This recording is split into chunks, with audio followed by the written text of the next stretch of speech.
எதனாலும் தெரியுமா? ஓகே. யோவான் 17வது அதிகாரம் 24வது இறை வார்த்தை. 16, 27, 17, 24. யோவான் 17, 24 பாருங்க.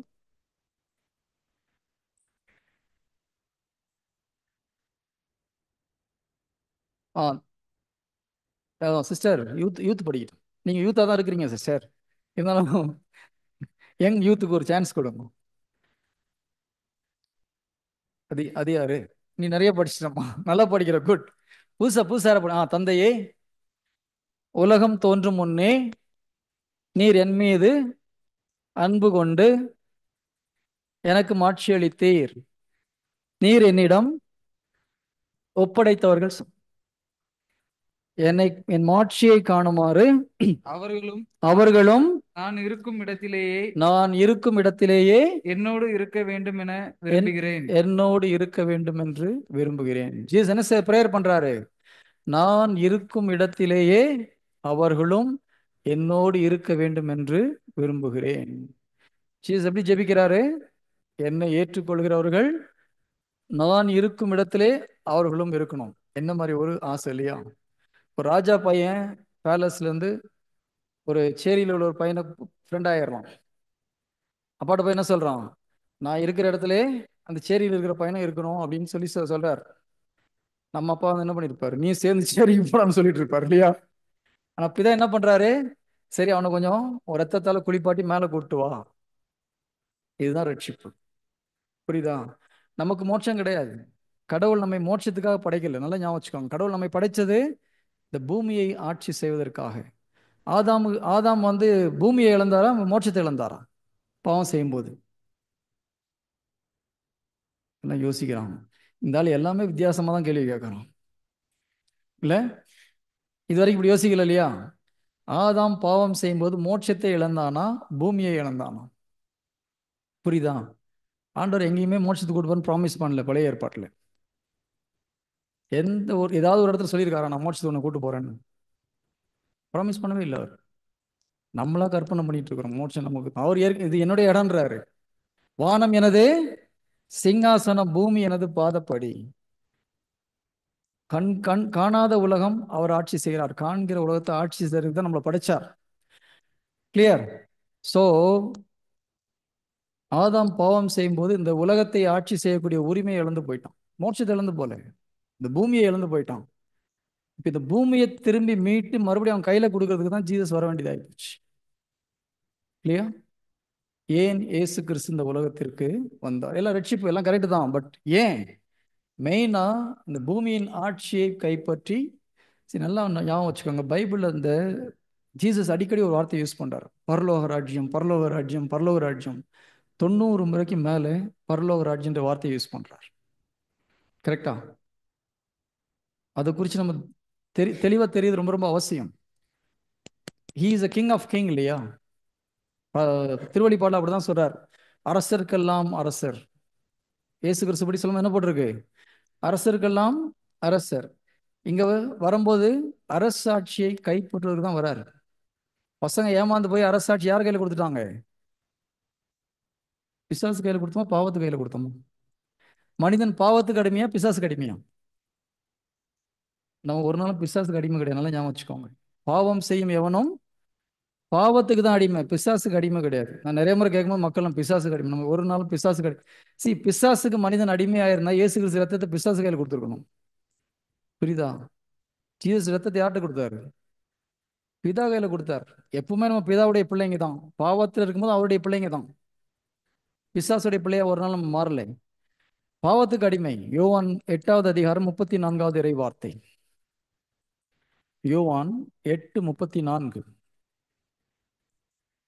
அதற்கு இயேசு, sister, give chance for the youth. Youth யாரு? யாராவது சொல்லுங்க, படிங்க. நீ அது இல்லை பிரதர். யோவான் 8:34. அதற்கு இயேசு, பாவம் செய்யும் எவரும் பாவத்திற்கு அடிமை என்று உறுதியாக உங்களுக்கு சொல்கிறேன். அப்ப நம்ம எதுக்கு அடிமையா இருந்தோம்? பாவத்துக்கு அடிமையா இருந்தோம். ஓகேங்களா? ஆனா நமக்கு நம்ம நம்ம யாருக்கு சொந்தம்? பிதாவுக்கு தான் சொந்தம். அவர் தான் எல்லாத்துக்கும் சிருஷ்டிகர்த்தா. பிசாசு யாருக்கு சொந்தம்? ஆ பிசாசு யாருக்கு சொந்தம்? ஆ என்ன பிஸ் ஆ எல்லாமே அவருக்கு தான் சொந்தம். பிசாசும் அவருக்கு தான் சொந்தம். கரெக்டா? அனைத்தும் அவர் கிரியேஷன் அவர் தான். Is a creator. அவரால் படைக்கப்பட்டது. ஓகே, ஏஞ்சலா இருந்து சாத்தானா போயிட்டான். எல்லாருமே அவருக்கு சொந்தம் தான். இப்போ பாவம் செய்யும்போது நம்ம பாவத்துக்கு அடிமை ஆயிரும். பிதாவுக்கு எதிரியாகி போயிட்டோம். அதனால இயேசு கிறிஸ்து பாவ பரிகாரம் செஞ்சு யார்கிட்ட ரத்தத்தை ஒப்பு கொடுக்குறாரு? பிதா கிட்ட நம்ம மேல வர தண்டனைக்கு பரிகாரமா ஒப்பு கொடுக்குறாரு. பிதா தான் ஜட்ஜ் அங்க. ஓகே, இதெல்லாம் நீ பாவ பரிகாரம் பண்ணதுனால இவங்களை ஃப்ரீயா விட்டுறேன்னு சொல்லி விடுறாரு. சாத்தானுக்கு நடுவில் வேலையே கிடையாது. இந்த இந்த இந்த அக்ரிமெண்ட்ல எங்க சாத்தான் வேலை இருக்கா? ஆனா அவன் என்ன சொல்றான்? எல்லாம் என் கையில இருக்குன்றான். இந்த உலகம் முழுவதும் என் கையில இருக்குது. நீ குதிச்சீன்னா எல்லாத்தையும் உங்ககிட்ட ஃப்ரீயா கொடுக்குறேன். கொடுக்க முடியுமா அவனால? முடியுமா முடியாதா? எல்லாம் அப்படியே ஒரு சந்தேகத்திலே பதில் முடியும். பிரைஸ் எல்லாம். நான் எதுக்கு இதெல்லாம் கேட்கறேன் தெரியுமா? இதெல்லாம் தெளிவா தெரிஞ்சதுன்னா டெவில் உங்ககிட்ட வந்து பேசும்போது நீங்க கிளியரா பதில் சொல்ல முடியும். இல்லைன்னா ஏவாள் மாதிரி கோட்டை விட்டுருவீங்க. இறை வார்த்தை அரை ஒரே தெரியும் போது சாத்தான் ஈஸியா ஏமாத்த முடியும். ஏவாள் தஞ்சு செஞ்ச தப்பு என்ன? அது ஏவாள் தப்பா ஆதான் தப்பான்னு நம்மளுக்கு தெரியல. சாத்தான் வந்து கேட்கறான் இல்லையா, இங்குள்ள மரத்தில் உள்ள கனிகள் எதையும் நீங்கள் உண்ணக்கூடாதா? ஏவாள் என்ன சொன்னாங்க? எல்லாத்தையும் சாப்பிடலாம், ஆனா இதுல உள்ள மரத்தை மட்டும் உண்ணவும் கூடாது, தொடவும் கூடாது. எக்ஸ்ட்ரா ஒரு பிட்டு சொல்றாங்க. இது இவங்களா போட்ட பிட்டா இல்ல ஆதாம் கொஞ்சம் எக்ஸ்ட்ரா பயமுறுத்தினாரான்னு நமக்கு தெரியல. பைபிள் அதுக்கு ப்ரூஃப் இல்லை. கொஞ்சம் எக்ஸ்ட்ரா பேசும்போது அவனுக்கு புரிஞ்சு போச்சு, பார்ட்டிக்கு அறகுறையா தான் தெரியுது. அதனால ஒரு பொய்யை தைரியமா சொல்றான். புரியுதா? பைபிள்ல வந்து ரொம்ப ஷார்ப்பா இருக்கணும். கிளியரா தெரிஞ்சதுன்னா டெவிலால ஏமாத்த முடியாது. இல்லைன்னா அழகா இறை வார்த்தையை சொல்லியே நம்மளை ஏமாத்திட்டு போயிடும். Praise lord. நான் சொல்றது புரியுதுங்களா? வேர்ட் ஆஃப் காட் வந்து ரொம்ப ரொம்ப கிளியரா நீங்க இறை வார்த்தையை படிக்க படிக்க படிக்க உங்க மைண்ட் பியூரிஃபை ஆகிட்டே வரும். மைண்ட்ல ஷார்ப்னஸ் வரும். அவனால ஏமாத்த முடியாது. இல்லைன்னா ஈஸியா டெவில் வந்து ரொம்ப சிம்பிளா ஏமாத்திட்டு போக முடியும். அதுக்கு ஒரே ஒரு பாதுகாப்பு, இறை வார்த்தை. தாவீது சொன்ன வார்த்தை சொன்னாங்க இல்லையா காலையில, இளைஞர் தங்களை பரிசுத்தமாக பாதுகாத்துக் கொள்வது எப்படி? அவனுடைய வார்த்தையினால. முதியவர்கள் தங்களை பரிசுத்தமா பாதுகாத்துக் கொள்வது எப்படி? அவங்களுக்கும் அதே தான். புரியுதா? இளமையில ஒழுங்கா பாதுகாத்துட்டு முழுமையும் பாதுகாத்துக்கலாம் இருக்கா அவர் வெளியிருக்கார். யாரா இருந்தாலும் சரி, தங்களை பரிசுத்தமாக பாதுகாத்துக் கொள்ள வேண்டும் என்றால் இறை வார்த்தையினாலதான். இறை வார்த்தை யாரு? ஜீசஸ் தான். இப்போ ஆண்டவர் என்ன பார்த்துப்பாருன்னா எப்படி பார்த்துப்பார்? இறை வார்த்தையை நீங்க கடைபிடிக்கும் போது பார்த்துப்பார். So, எல்லாமே இறை வார்த்தையில் தான் இருக்குது. Price the Lord. ஹalleluya. ஓகே, இயேசு கிறிஸ்து ஓகே நம்மளுக்கு இறை ஆட்சியை கைப்பற்றதுக்காக கீழே இறங்கி வந்தார். என்னுடைய கேள்வி, அதுக்கு ஒரு பரிசுத்தமா ரத்தத்தை சிந்த வேண்டியிருந்தது. இயேசு கிறிஸ்துக்கு பதிலா இன்னொருத்தர் அதே மாதிரி பரிசுத்தமா படிச்சு தொங்க விட்டுருக்கலாம்ல? எதுக்கு கடவுளே வரணும்? நான் கேட்குற கேள்வி நியாயமான கேள்வியா இல்லையா? ஒரு பரிசுத்தமான ஆளை அடிச்சு தொங்க விட்டுருந்தா முடிஞ்சு போச்சு. எதுக்கு தன்னுடைய ஒரே பையனை இந்த உலகத்துக்கு ஜீசஸ் அப்படிதான் அனுப்பணும்? நமக்கு நமக்கு ஒரு பையன் இருக்கிறான். ஓகேயா? ஜீசஸ் ஓகே, நீங்க பிதா ஸ்தானத்துல இருக்கீங்கன்னு வச்சுக்கோங்க. ஜீசஸ் அனுப்பிங்களா வேற யாராவது அனுப்பிச்சு காலி பிரச்சனையை சரி பண்ணலான்னு பார்ப்போமா? ம் என்ன? இல்ல அப்புறம் என் பையனை கொடுத்துருன்னு சும்மா சொல்லுவீங்களா? வாயில விட சுட முடியும். உண்மையா செய்ய முடியாது ஒன்றும். புரியுதுங்களா? எந்த ஒரு பெற்றோரும் என் பையன் போட்டுன்னு விட மாட்டாங்க. கரெக்டா? ஏன் அப்போ ஒரு ஆளை இல்ல ஓகே மாதாவை சிலுவையில் ஏத்திருந்தா என்ன இருக்கும்? பெந்த கோசக்காரன் நினைச்சிடாதீங்க. ஒரு அண்டர்ஸ்டாண்டிங்காக சொல்றேன். மாதா ஒருவேளை நமக்காக சிலுவையில் தொங்கியிருந்தா இந்த உலகத்தை ரட்சிக்க முடியுமா? மாதா பக்தர்கள் அப்படி ஒரு மாதிரி பார்க்குறாங்க. என்ன ஒரு மாதிரி மாதாவை குறை சொல்கிறோம், எங்கள் அம்மாவை குறை சொல்கிறோம். ஒரு அண்டர்ஸ்டாண்டிங்காக கேட்குறேன். மாதா நமக்காக சிலுவையில் அறையப்பட்டிருந்தால் நாம் ரட்சிப்புக்குள் வந்திருப்போமா? சத்தமே வர மாட்டேங்குது பிரதர். நீங்களாம் மாதா பக்தர்களா? பார்க்குற பார்வையே ஒரு மாதிரி இருக்குது. தேர் இழுக்கிற பாட்டியா? இழுக்கிறதுல ஒன்றும் தப்பு இல்லை. நான் கேட்குற கேள்விக்கு எஸ் ஆர் நோ. ரட்சிப்பு கிடைக்குமா கிடைக்காதா? கிடைக்கும். கிடைக்காது. ஏன் தெரியுமா? ஒரு ஆத்துமா, ஓகே, ஒருவன் தன்னுடைய ஆத்துமாவை இழந்து போனால் அதற்கு ஈடாக எதை கொடுக்க முடியும்? அவன் என்ன அர்த்தம்? ஆத்மாவுக்கு ஈடா எதையும் கொடுக்க முடியாது.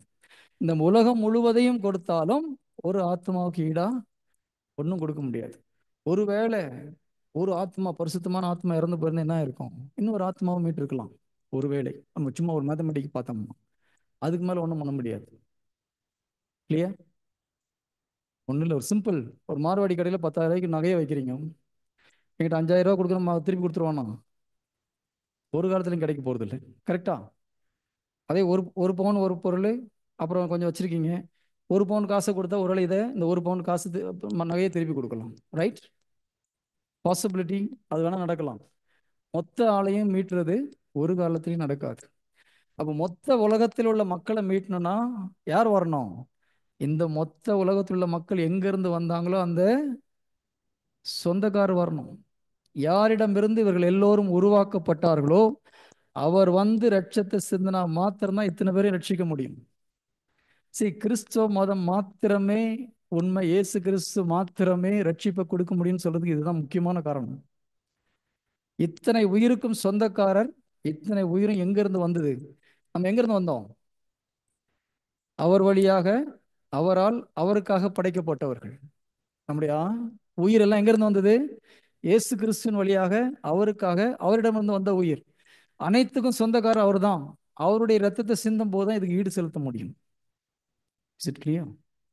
வேற ஒரு வகையிலும் இந்த உலகத்தை ரட்சிக்க வாய்ப்பே கிடையாது. அதனாலதான் பிதாவுக்கு வேற வழி கிடையாது. வேற ஏதாவது ஒரு ஆப்ஷன் இருந்ததுன்னா பிதா ஜீசஸை ஒரு நாளும் இந்த உலகத்துக்கு அனுப்பியிருக்க மாட்டார். ஏன் ரத்தம் சிந்தனம்? லேவியராகமம் 17வது அதிகாரம் 21வது வசனம் நினைக்கிறேன், செக் பண்ணிக்கோங்க சார். லேவியர் 17:21.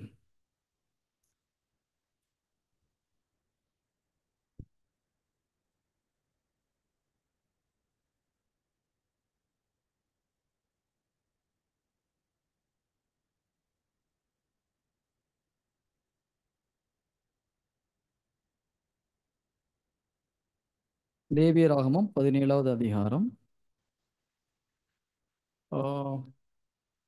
21:17 பாருங்க.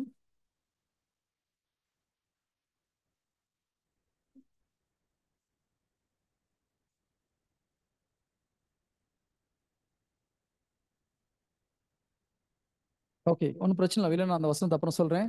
அதாவது மனிதனுடைய உயிர் அவனுடைய ரத்தத்தில் இருக்குது அப்படின்னு சொல்லி பைபிள் சொல்லுது. 17, 11, சாரி, எந்த அதிகாரம்? 17:11, சாரி. படிங்க ஸ்டேர் ஒருத்தர். ஆ உறுதியில் உள்ளது. ஹலோ. அதனை நான் உங்களுக்காக பலிபீடத்தின் மேல் ஓகே, உங்கள் உயிர். ஓகேம்மா. உடலின் உயிர் எங்க இருக்குது? ரத்தத்துல இருக்குது. ஓகேயா? ஸோ அதனால தான் பழைய ஏற்பாட்டில் ஆண்டவர் என்ன பண்றாரு? பாவத்துக்கு ஒரு டெம்பரரி சொல்யூஷனா ஏதாவது ஒரு விலங்குடைய ரத்தத்தை சிந்த வைக்கிறார். ஆதாம் ஏவாள் பண்ணும்போது என்ன பண்றாரு பிதா? உடனே ஒரு பலி கொடுக்கிறார். இல்லையா? பைபிள்ல பலி கொடுத்தாருல, ஆனா ஒரு தோல் ஆடையை அவங்களுக்கு போத்தினார்னு இருக்கு. அப்ப எங்க இருந்து வந்திருக்கணும்? ஏதோ ஒரு விலங்கு பலி கொடுத்து அந்த தோலை அவர்களுக்கு ஆடையாக கொடுக்கிறார்.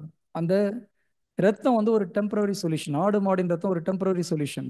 உண்மையான சொல்யூஷன் என்னது?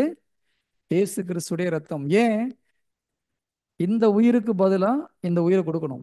இந்த கோடிக்கணக்கான உயிர் இந்த உயிர்ல இருந்து வந்தது. இதுக்கு ஈடா இந்த உயிரை கொடுக்கும் பொழுதுதான் பிதாவுடைய நீதிக்கு, அவருடைய ஜட்ஜ்மெண்ட்டுக்கு அது சரியா வந்து நிக்குது. Praise the Lord.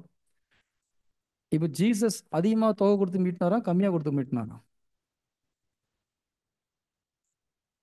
நம்மளுக்கு தேவையானதை அதிகமா கொட்டியிருக்கார். இல்லையா? ஏன்னா அவர்கிட்ட இருந்து எத்தனை கோடிக்கணக்கான மக்களும் இன்னும் உற்பத்தி ஆக முடியும். அதனால இயேசு கிறிஸ்து உயிரை கொடுக்கும்போது நம் தேவைக்கு அதிகமாகவே தன்னுடைய விலையை செலுத்தி நம்ம விலை கிரயமாக கொடுத்து வாங்கியிருக்கிறார். Praise the Lord. இப்போ புரியுதா ஏன் இயேசு கிறிஸ்துவினால் மாத்திரமே ரட்சிப்பு உண்டுன்னு சொல்லிட்டு? வேற வழியே கிடையாது. there is only way. Jesus one of the way கிடையாது, he is the only way. Praise the Lord. Hallelujah. Okay, இது கிளியரா? படிக்கலையா? எதுவும் ஒன்றும் பதில் சொல்ல முடியும். ஜீசஸ் ரத்தம் சிந்தினது பிடிக்கலையா? நமக்காக இவ்வளவு கஷ்டப்பட்டது பிடிக்கலையா? ம் என்ன எதுவும் சொல்ல மாட்டேங்கிறீங்க? சரி, அதனால நம்ம வேல்யூ தெரியணும். ஜீசஸ் உடைய அன்பு அது எவ்வளோ ஒரு முக்கியமான ஒரு விஷயன்றது நம்ம புரியும் பொழுது நமக்கு we will understand the value of Jesus. How much yes. இதுல நமக்கு ஜீசஸ் மேல நிறைய பேருக்கு அன்பு உண்டு. இப்போ நான் ஒரு கேள்வி கேட்குறேன். நீங்க கொஞ்சம் எங்கா இருக்கிறீங்க? இப்போ நீங்க ஒரு தப்பு பண்றீங்க. ஓகே, உங்களை எடுத்துட்டு போட்டு போலீஸ் ஸ்டேஷன்ல அடிக்க போறாங்க. அப்படி கூட ஓகே. நீங்க அடி வாங்கும்போது உங்களுக்கு வலி அதிகமா இருக்குமா, உங்க அப்பாவுக்கு வலி அதிகமா இருக்குமா? பசங்கெல்லாம் ஒன்றும் அப்பாவுக்கெல்லாம் ஒன்றும் கிடையாது. நான் தான் அடி வாங்குறேன். பிள்ளைங்கெல்லாம் பொண்ணுங்கெல்லாம் சொல்லுது அப்பாவுக்கு தான் கஷ்டமா இருக்கும். பசங்களாம் அதெல்லாம் ஒன்றும் கிடையாது, அடிக்கடி போட்டு விட்டுறாரு எங்க அப்பா. Praise lord. அப்படி நீங்க அப்பா ஆகும்போது யோசித்து பாருங்க, அப்போ தெரியும் உண்மை என்னன்னு சொல்லிட்டு. நான் சில நேரத்தில் லேடிஸ், மேரேஜ் ஆன லேடிஸை கேட்பேன், சிஸ்டர் உங்க அப்பா மேல உண்மையிலே, உங்க அம்மா மேல உங்களுக்கு எப்போ உண்மையிலே அவன் அன்பு அதிகமாச்சு? ஒரு குழந்தைய பெற்று எடுத்த அப்புறம் அம்மா மேல அதிகமா அன்பாச்சான்னு கேட்பேன். சொல்லுங்க சிஸ்டர். நீ ஒரு டெலிவரி பண்ணதுக்கு அப்புறம் அம்மா மேல அன்பு அதிகமாச்சு அதிகமா இல்லையா? புரியுதுங்களா? அது வரைக்கும் அம்மா அன்பு செஞ்சிருப்பாங்க. ஆனா ஒரு குழந்தையை பெற்றெடுக்கும் போதுதான் ஒரு குழந்தையை பெற்றெடுக்கிறது எவ்வளவு கஷ்டம் வேதனைன்னு தெரியுது. அப்போ அம்மா மேல மதிப்பு ஜாஸ்தியாகுது. அதே நேரத்தில் ஒரு பிள்ளைங்களுக்கு ஃபீஸ் கட்டுறதுக்கு அங்கேயும் இங்கேயும் ஓடி ஃபீஸ் கட்டும் போது, கஷ்டப்பட்டு night and day over time பண்ணி ஃபீஸ் கட்டும் போது தான் பையனுக்கு அப்பாவோட அருமை தெரியுது. ஆஹா, இந்த ஃபீஸ் கட்டுறதுக்கு நான் நாயா போய் அலைய வேண்டியதா இருக்குது, அப்பாட்ட பைக் கட்டு சண்டை போட்டேனே. புரியுதுங்களா? ஸோ சில நேரம் நம்ம அந்த சுச்சுவேஷனை கிராஸ் பண்ணோம், அப்படியே நமக்கு அருமை தெரியுது. ஸோ ஒரு ஒரு பையன் படுற வேதனை, பையன் அந்த வேதனை படுற பையனோட அப்பாவுக்கு ஜாஸ்தி. அப்போ சிலுவையில் ஜீசஸ் அதிகமாக கஷ்டப்பட்டாரா, பிதா அதிகமாக கஷ்டப்பட்டாரா? அதை எப்போது மெடிடேட் பண்ணியிருக்கீங்களா? உண்மையிலே பிதா பட்ட கஷ்டத்தை மெடிடேட் பண்ணி பார்க்கணும். உண்மையிலே பண்ணி பார்க்கணும். நம்ம அதை யாரும் ஃபோக்கஸ் பண்றது இல்லை. வீட்லயும் அப்படிதான். அம்மா படுற கஷ்டம் பசங்களுக்கு தெரியும், அப்பா படுற கஷ்டம் நிறைய பேருக்கு தெரியாது. ஏன்னா அப்பா சொல்லி காமிக்கிறது கிடையாது. நிறைய அப்பா அங்கே சொல்லி காமிக்க மாட்டாங்க.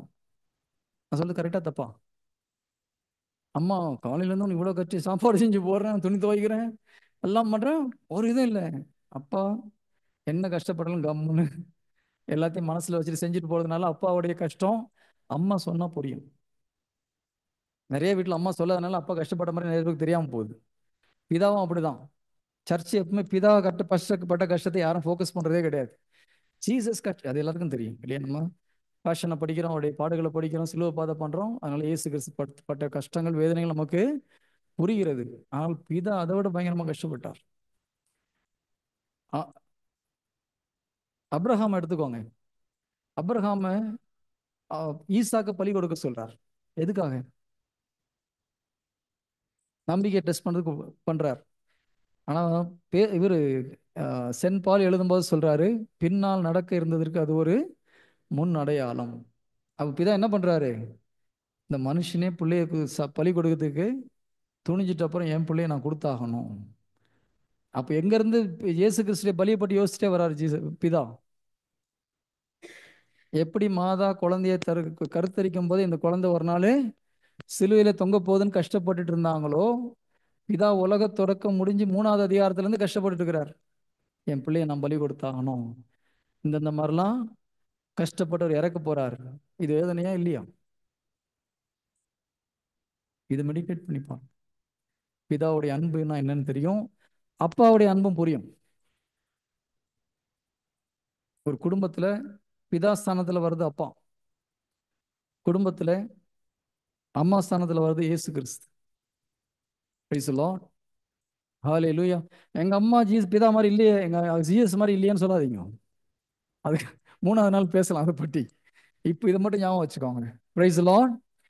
ஹல்லேலூயா. மெடிடேட் பண்ணி பாருங்க, பிதாவுடைய அன்பை மெடிடேட் பண்ணி. இந்த உலகத்தை கிரியேட் பண்றதுக்கு முன்னாலே யோசிக்கிறார் இல்லையா? நாகர்கோவில் மக்களுக்கு ஃபிஷ் ரொம்ப பிடிக்கும், தெரியுமா தெரியாதா? இந்தந்த மீன் பிடிக்கும்னு தெரியுமா தெரியாதா? அந்தந்த மீன் அங்கே வர வைக்கிறாரா இல்லையா? சில ஊர்ல உள்ள மீன் இங்க கிடைக்க மாட்டேங்குது இல்லையா? ஆனா இந்த ஊர் மக்களுக்கு இது பிடிக்கும்னு செய்யறாரா செய்யலையா? உங்களுக்கு மீன் கிடைக்குதா கிடைக்கலையா சிஸ்டர்? உங்களுக்கு பிடிச்ச மீன்லாம் இருக்கா இல்லையா? அப்போ கிரியேட் பண்ணணும்னா ஒரு யோசித்தாரா யோசிக்கலையா? ஒவ்வொரு ஊர்லேயும் ஒவ்வொரு டேஸ்ட்டுக்கு ஏற்ற மாதிரி உருவாக்குறார். சும்மா கிடையாது, இந்த போல என் பிள்ளைக்கு பிடிக்கும், நம்ம 4000 வருஷம் கழிச்சு பறக்க போகிறோம், அதுக்கு முன்னால் யோசிக்கிறார். என் பிள்ளைக்கு மேங்கோனா ரொம்ப பிடிக்கும், மல்கோவா ரொம்ப, சேலத்து ஆளுங்களுக்கு மல்கோவா ரொம்ப பிடிக்கும். ஒன்று ஒன்றா பார்த்து பார்த்து கிரியேட் பண்ணுறாரா பண்ணலையா? இதெல்லாம் மெடிடேட் பண்ணி பார்க்கணும். சரி, தியானிக்கும் போது அவங்களுக்கு அது இருதயத்தில் எழுதப்படும். மாதா மாதா எங்கள் அம்மா மாதா சொல்கிறோம், எல்லாம் கரெக்டு. மாதா என்ன பண்ணாங்க? எல்லாத்தையும் இருதயத்தில் வைத்து தியானித்தார்கள். நீங்கள் இருதயத்தை வச்சு மெடிடேட் பண்ணும்போது தான் ஆவியானவருடைய டெப்த்துக்கு உங்களை எடுத்துகிட்டு போகிற, ஆழத்துக்கு எடுத்துகிட்டு போகிறோம். கிறிஸ்தவர் ஞாபகம் இருக்கா?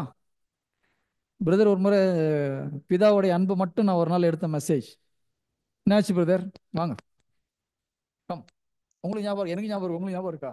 பாருங்க, அவர் மறந்துட்டாரு. ஒரு நாள் ஈவினிங் மாசுக்கு முன்னால் எங்களுடைய ப்ரேயர் மீட்டிங்கில் பிதாவுடைய அன்பு, இப்போ நம்ம மற்ற டாபிக் நடுவில் பிதாவை பற்றி எடுக்கிறோம். ஒரு மணி நேரம் பிதாவுடைய அன்பை பட்டு மாத்திரம் எடுத்துட்டு இவர் மாசுக்கு போயிட்டார், நானும் மாசுக்கு போயிட்டேன். திரும்பி வரும்போது ஒரு வாரத்தில் உட்காந்து அழுதுட்டு இருந்தார். என்னமோ பிரச்சனை போகுதுன்னு ஓடி வந்து, பிரதர் என்ன ஆச்சுன்னு.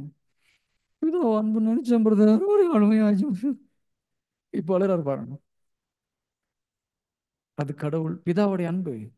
ஜீசஸ் அன்பும் பிதா அன்பும் ஒன்றும் குறைச்சல் கிடையாது, ரெண்டு பேரும் ஈக்குவல் தான். அது அப்பாவுடைய அன்பு, இது அம்மாவுடைய அன்பு. Price the Lord. நிறைய பேருக்கு பிடிக்கல, அப்பா மேல ஒரு வெறுப்புன்னு நினைக்கிறேன். வந்தாலும் நீ அவரையும் இவரையும் கம்பேர் பண்ணாதீங்க பிரதர். யாரு கூட யாரை கம்பேர் பண்ண, நான் கம்பேர் பண்ணல, ஒரு சாம்பிளுக்கு சொல்றேன். Price the Lord. Hallelujah. So தயவு செய்து பிதாவுடைய அன்பை மெடிடேட் பண்ணி பாருங்க. ஓகே, நம்ம இப்போ பார்க்குறோம் பரலோக ராஜ்யம், ராஜ்யம்னு சொல்றோம் இல்லையா? ஒரு ராஜ்யம்னா என்னென்னலாம் இருக்கணும் அந்த ராஜ்யத்தில்? ஒரு ராஜ்யம்னு சொல்றோம் இல்லையா? ஒரு கிங்டம் மினிமம் என்னென்ன இருக்கணும்? முதல்ல ராஜா இருக்கணும். ராஜா இல்லைன்னா ராஜாங்கம் கிடையாது. Very simple. King should be there. அடுத்தது மக்கள் இருக்கணும், சிட்டிசன்ஸ் இருந்தாகணும். வேற சோல்ஜர்ஸ் பாதுகாக்கிறதுக்கு தேவை. எஸ், இடத்த டிஃபெண்ட் பண்ணுறதுக்கு இடம் வேணும், டெரிட்டரி. யா, கரெக்ட். அப்புறம் அதெல்லாம் அப்புறம் எக்ஸ்ட்ரா ஃபிட்டிங். குறைஞ்சது ஒரு ஸ்கொயர் ஃபீட் இடமாவது வேணும். இன்னொருத்த வந்து இது ஏன் இடம்னு சொல்லக்கூடாது, இன்னொருத்தருக்கு நம்ம டேக்ஸ் கட்டக்கூடாது. நம்ம ஒரு இடம் இது ஏன் இடம்னு சொல்லிட்டு டேக்ஸ் கட்டினா அது நீங்கள் ராஜா கிடையாது, கவர்மெண்ட் இடம் அது. ஓகே, எந்த யாருக்கும் நம்ம வரி செலுத்தாமல் ஒரு இடத்த இது ஏன் இடம் யாரும் வந்து கேட்க முடியாதுன்னு சொன்னா நான் கிங்னு ப்ரொக்ளைம் பண்ணலாம். பண்ணலாம், பண்ணக்கூடாதா? நம்ம ஊர்ல இருந்து ஒருத்தர் ஆஸ்திரேலியா பக்கத்தில் போயிட்டு நான் தான் கிங்னு ப்ரொக்ளைம் பண்ணிட்டு இருக்கிறார். லீகலா வேலிட் அது. சும்மா சொல்லும்போது லீகலா வேலிட். அவர் துரத்த முடியல பாருங்க, இஸ் லீகலி வேலிட். புரியுதா? ஒரு இடம் நீ யாருக்கும் வரி கட்டல, நீங்க சொந்தக்காரர், அது அதை டிஃபெண்ட் பண்ண முடியுதுன்னா you are the king. Praise the Lord. Hallelujah. Jesus பாருங்க, ஸ்டார்டிங் வசனம் என்ன சொல்றாரு? மனமாறி நற்செய்தியை நம்புங்கள், பரலோக ராஜ்யம் சமீபமாக இருக்கிறது. யோவான் அதே தான் சொல்றாரு, பரலோக ராஜ்யம் சமீபமா இருக்குது. ஏசு கிறிஸ்து எல்லா இடத்துலையும் பரலோக ராஜ்யத்தை பற்றி தான் பேசுறார். அவர் கொடுத்த ஓமையில கிட்டத்தட்ட 14 ஓமைகள் பரலோக ராஜ்யத்தை பற்றிய ஓமைகள். ஓகேங்களா? மக்கள் திணறத்தை தொடர்ந்து வராங்க, இல்லை நான் வேறு பட்டணங்களுக்கும் போய் பரலோக ராஜ்யத்தை குறித்த நற்செய்தியை நான் அறிவிக்க வேண்டும். அப்போ ஜீசஸ் எதை குறித்த நற்செய்தி அறிவிச்சிட்டு வந்தாரு? பரலோக ராஜ்யத்தை குறித்த நற்செய்தி தான் அறிவிக்கிறார். ஓகேங்களா? இறந்து உயிர் தெழுந்து 40 நாள் அப்போஸ்தலரோடு என்ன பண்றாரு? பரலோக ராஜ்யத்தை குறித்து பேசுறார். அப்ப ஜீசஸ் பேசுனதெல்லாம் எதை குறிச்சு? நீங்க ஏதாவது பரலோக ராஜ்யத்தை குறித்து மெசேஜ் கேட்டிருக்கீங்களா? என்ன மெடிடேட் பண்ணியிருக்கீங்களா? பரலோக ராஜ்யம்னா என்னன்னு சொல்லிட்டு. Okay, price the Lord. பரலோக ராஜ்யம் அவ்வளவு முக்கியமானது. ஜீசஸுடைய ஃபோக்கஸ் ஃபுல்லா பரலோக ராஜ்யம். ஏன்? நம்ம ராஜாவுடைய பிள்ளைங்களா படைச்சார், இந்த உலகத்தை ஆட்சி செய்யறதுக்கு படைச்சா, நம்ம அதை இழந்து போயிட்டோம். அதை மீட்டு கொடுத்து இந்த உலகத்தை மறுபடியும் எப்படி ஆட்சி செய்யறதுன்னு செஞ்சு காமிச்சிட்டு போனார். ஒரு இயற்கையை எப்படி நம்ம மேற்கொள்வது, தண்ணி மேல் நடந்து காமிச்சார், காற்றையும் கடலையும் அடக்கி காமிச்சார். இப்படிலாம் நீ படைத்ததை ஆட்சி செய்யணும். படைச்சதை ஆட்சி செய்ய நிறைய பேர் ஒய்ஃப் அடக்கி ஆள்றாங்க. இதுக்கு பேர் ஜீசஸ் சொன்னது இது கிடையாது. ஆட்சி செய்ய சொல்லியிருக்கார், என் ஒய்ஃப் கண்ட்ரோலில் வச்சிருக்கான். அது கிடையாது. பரலோக ராஜ்யம் அன்பினால் கட்டி எழுப்பப்படுறது, அதிகாரத்துல கிடையாது. அதான் ஞாபகம் வச்சுக்கோங்க. ஜீசஸுடைய ஆட்சி அன்பினால் கட்டப்படுவது, அதிகாரத்தினால் கட்டப்படுவது கிடையாது. Price the Lord. ஓகே, கொஞ்ச நாள் சொல்லிட்டு அவர் அப்புறம் என்ன சொல்றாரு? பரலோக ராஜ்யம் உங்கள் நடுவில் இருக்குன்றார். கரெக்டா? இங்கிலீஷ்ல பார்த்தீங்கன்னா it is in midst of யூன்னு சில இருக்குது, சில இதில் இன்சைட் ஆஃப் யூன்னு இருக்குது. பரலோக ராஜ்யத்துடைய ஏரியா எங்க இருக்குது? டெரிட்டரி. பரலோக ராஜ்யம் எங்க நிறுவப்படுது? என்ன சதுர்த்தி வேணும் மேலையா? அங்க இதா என் சீட்டுங்க, கையை வச்சுன்னு அவ்வளோதான் வர்றாரு. ஓகேயா? அந்த பக்கம்லாம் கை காமிச்சிங்கன்னா கை இருக்காது பிரதர், பெரிய இடம், ஹை வோல்டேஜ் ஏரியா. ஓகே, அங்கெல்லாம் லேண்டு கிடையாது நமக்கு. பரலோக ராஜ்யம் நமக்குள்ள தான் இருக்குது. ஓகேயா? எங்க ராஜா இருக்கிறாரோ அங்கு ராஜாங்கம் இருக்கிறது. எப்பொழுது இயேசு கிறிஸ்து உங்க வாழ்க்கையை நீங்க அர்ப்பணிக்கிறீங்களோ, இயேசு கிறிஸ்து நமக்குள்ள வரார். பரலோக ராஜா அப்ப எங்க இருக்குது? நமக்குள்ள தான் இருக்குது. ராஜா எங்க இருக்கிறாரோ அங்கு ராஜாங்கம் நிறுவப்படுகிறது. எப்பொழுது இயேசுவை நீங்கள் நம்பி அவரை ஏற்றுக்கொள்கிறீரோ, உங்கள் உள்ளத்தில் பரலோக ராஜ்யம் நிறுவப்படுகிறது. Price the Lord. ஹல்லேலூயா. இப்போ ஒரு ராஜா சொன்னதை கேட்கலன்னா என்ன ஆகும்? தலை இருக்காது, வேற ஒன்றும் இல்லை. ரொம்ப பெருசெல்லாம் பண்ண போறது கிடையாது. சிம்பிளா தலை இருக்காது இல்லையா? உயிருக்கு உத்தரவாதம் கிடையாது. அதே போல ஜீசஸ் சொன்னதை கேட்கல என்ன ஆகும்? ம். எல்லாம் பார்க்குறாங்க, ஜீசஸ் வரைக்கும் அன்பு அன்புன்னு சொல்லி கொடுத்தாங்க, என் பிரதரு வேற மாதிரி எடுக்கிறாரு. ஜீசஸ் சொன்னதை இறை வார்த்தையை கேட்கல என்ன ஆகும்? என்ன ஆகும்? யாருமே ஒருத்தரா ஸ்டெடியா சொல்லுங்கப்பா. முணுமுணுக்கிறது பாவம், ஞாபகம் வச்சுக்கோங்க. டஸ் எகிப்துல இருந்து கூட்டு வரும்போது பாலைவனத்துல முறுமுறுத்தனால போட்டு தாக்கினாரு. 30,000 பேர் ஒரே நாள்ல காலி. அதனால முணுமுணுக்க கூடாது. ஓப்பனா சொல்லுங்க. ஆ ஒருத்தர் ஜீசஸ் சொன்னதை கேட்கலன்னா மறுகையா, ராஜா சொன்னதை கேட்கலன்னா மறுகையா. Praise the Lord. Anto brother பாக்குறாருன்னா, பிரதர் இந்த ஆளை நம்ம தியானம் சென்றதுக்கு கூட்டு போனா கொலைப்பு விட்டுருவா போகுது. சரி, அதுதான் சொல்றேன், பரலோக ராஜ்யத்தை கரெக்டா படிக்கணும். ராஜா சொன்னதை மீறினா மரண தண்டனை உறுதி. ஓகேயா? எப்பொழுது கடவுளுடைய வார்த்தையை நாம் கீழ்ப்படியாமல் போகிறோமோ நம்ம ஆத்துமா மரணித்து போகிறது. இதுதான் உண்மை. இது ஸ்பிரிச்சுவல் வேர்ல்டு தான் நடக்குது. ஸோ நம்ம ஏசு எங்க ராஜான்னு சொல்லிட்டு கூட பக்கத்துல சாத்தானையும் கூட்டு வந்து உட்கார வச்சோம்னா மரணம் நிச்சயம். Praise the Lord. ஹல்லேலூயா. ஒரே ஏரியால 2 ராஜா இருக்க முடியுமா? முடியாது. யாரோ ஒருத்தர் தான் ராஜா இருக்க முடியும். அதனால தான் ஆண்டவர் என்ன சொல்றாரு? கடவுளுக்கும் செல்வத்துக்கும் ஊழியம் பண்ண முடியாது. என்ன நீ ராஜா வச்சீங்கன்னா எனக்கு தான் ஃபர்ஸ்ட் ப்ரிஃபரன்ஸ். கடவுளுக்கு ஒரு காலத்திலும் செகண்ட் பொசிஷன் கொடுத்தீங்கன்னா he will not be king there. நல்லா ஞாபகம் வச்சுக்கோங்க. கடவுள் ஃபர்ஸ்ட் பிளேஸ் அவருக்கு தான் எல்லா விஷயத்திலும். நம்ம செக் பண்ணி பார்க்குறோம், எல்லா விஷயத்திலும் முதல் இடம் கொடுக்குறோமா? அப்ரஹாமுக்கு அந்த ஒரு டெஸ்ட் தான் வைக்கிறார்.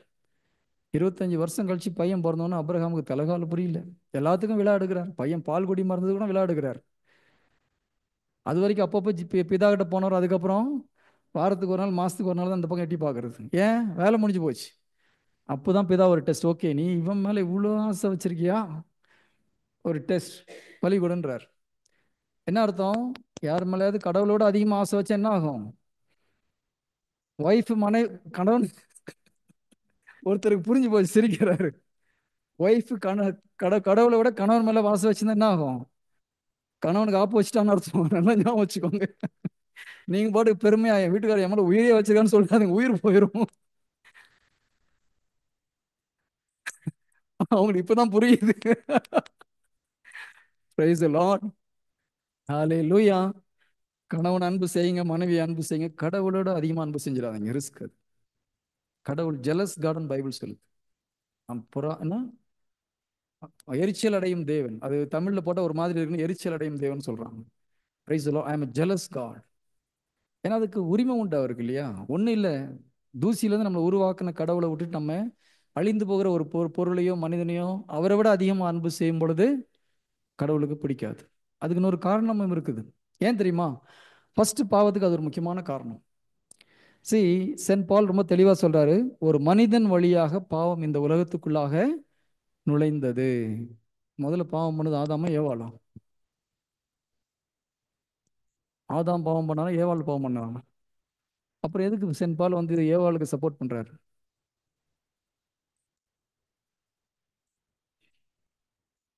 Juniors juniors please.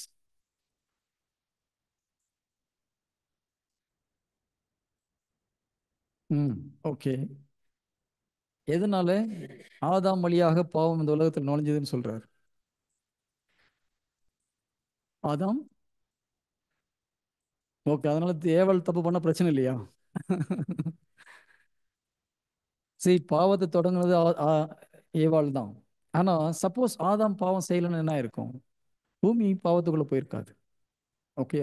ஏவாள் தொடங்கியிருந்தாலும் இந்த பூமிக்குள்ள பாவம் வந்ததுக்கு காரணம் ஆதாம் அதை கம்ப்ளீட் பண்ணி வைக்கிறார். அதனால பூமிக்குள்ளாக பாவம் வந்தது. Price the Lord. ஹalleluya. ஓகே. இங்க இன்னொரு வார்த்தையும் சொல்றாரு. இப்ப ஆ, புனித பவுல் என்ன சொல்றாரு? ஏவாள் தான் வஞ்சிக்கப்பட்டார், ஆதாம் வஞ்சிக்கப்படவில்லை. அப்ப என்ன அர்த்தம்? ஏவாளை சாத்தான் ஏமாத்திட்டான், வஞ்சிக்கப்பட்டு இறந்து போய் இவன் பழத்தை சாப்பிட்டுட்டான். ஆனால் ஆதாம் தெரிந்தே உண்டான், அதான் அதுக்கு அர்த்தம். கரெக்டா? ஆதாம் ஏமாற்றப்படவில்லை. கரெக்டா? ஏவாள் பழத்தை சாப்பிட்டாங்க. ஆதாம்கிட்ட வந்து சொல்றாங்க, பழம் சூப்பரா இருக்குது, சாப்பிடுங்க. அடிப்பாவி, பாவத்தை செஞ்சுட்டு ஏடி செத்து போவியே, நான் உயிரோட தான் இருக்கிறேன், நீ போயிடுவ கொஞ்ச நாள், எனக்கு தானே தெரியும். ஆண்டவர் சொன்னா நடக்கும். ஆனா இவனுக்கு ஒய்ஃபை இறக்குறது தாங்க முடியல. என்ன பண்றான்? தற்கொலை செய்யறான்.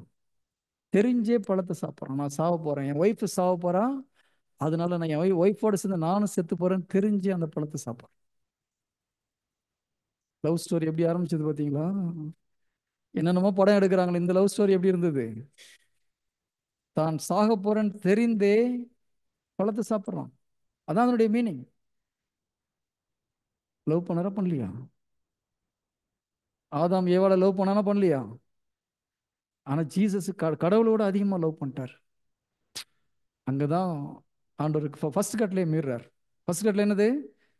என்னை தவிர உனக்கு வேற எதுவும் என் லெவலுக்கு வரக்கூடாது. ஜீசஸ் மறுபடியும் தெளிவா என்ன சொல்றாரு? என்னை விட யாரையாவது மனைவியோ கணவனையோ தாயையோ தந்தையோ அதிகமாக அன்பு செய்தால் எனக்கு தேவையில்லை நீ என்றார். Price the Lord. ஜீசஸ் எதுக்கு சொல்றாருன்னு புரியுதா இப்போ? அப்ப நம்ம கணவனை அன்பு செய்யணும், மனவனை அன்பு செய்யணும். ஒரு நல்லபடி அன்பு செய்யுங்க. கடவுளுக்கு இணையா கொண்டு போயிடாதீங்க. அது முதல் கட்டளை மீறின பாவமாகிவிடும். Praise the Lord. ஹalleluya. ஓகே. இன்னும் ஒரு முக்கியமான விஷயம். ஸோ ராஜாங்கம் உள்ள இருக்குது. ராஜாவுடைய வார்த்தையை கீழ்ப்படியும் பொழுது அந்த ராஜாங்கத்துடைய எல்லா பொக்கிஷங்களும் உங்களுக்கு தான். அதுக்கு நம்ம எகெயின்ஸ்டா போகும்போது ஆட்டோமேட்டிக்கா இதுல ஜீசஸ் தண்டிக்கிறது கிடையாது. நல்லா ஞாபகம் வச்சுக்கோங்க.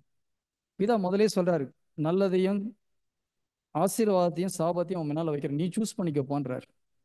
நம்ம சாபத்தை சூஸ் பண்ணிட்டு ஆண்டவர் தண்டிச்சிட்டார் நிறைய பேர் சொல்றாங்க இல்லையா? உன் முன்னால ஆசீர்வாதத்தையும் வைக்கிறேன், சாபத்தையும் வைக்கிறேன், ஆனா நீ ஆசீர்வாதத்தை சூஸ் பண்ணணும்னு சொல்றார். நம்ம என்ன பண்றோம்? சாபத்தை சூஸ் பண்ணிட்டு ஆண்டவர் கடவுளே கடவுளே கிடையாது, என்ன தண்டிச்சிட்டார். யார் தப்பு? அது நம்ம தப்பு இல்லை சிஸ்டர், சூஸ் பண்ணவங்க தப்பு. எல்லாம் இதுக்கு மட்டும் என்ன சேர்க்கிறாங்கப்பா. Price the Lord. ஹalleluya. அப்போ நம்ம மிஸ்டேக், அது கடவுளை நம்ம குறை சொல்ல வேண்டிய அவசியம் இல்லை. ஓகே. இன்னொரு விஷயம், ராஜான்னு சொல்லும்போது கிங்ஸ் ரூல் இல்லையா? இதுல நமக்கு ஒரு ப்ராப்ளம் என்ன தெரியுமா வரும்? நம்ம இருக்கிறது ஜனநாயக நாடு, ஜனநாயக ஆட்சி. ஆனா பைபிள்ல இறை ஆட்சி ஃபுல்லா கிங்ஸ் ரூல். நம்ம இறை ஆட்சி பைபிளை படிக்கிறது ஜனநாயக முறைப்படி படிக்கிறோம், வாழ்றது அப்படி வாழ ட்ரை பண்றோம்.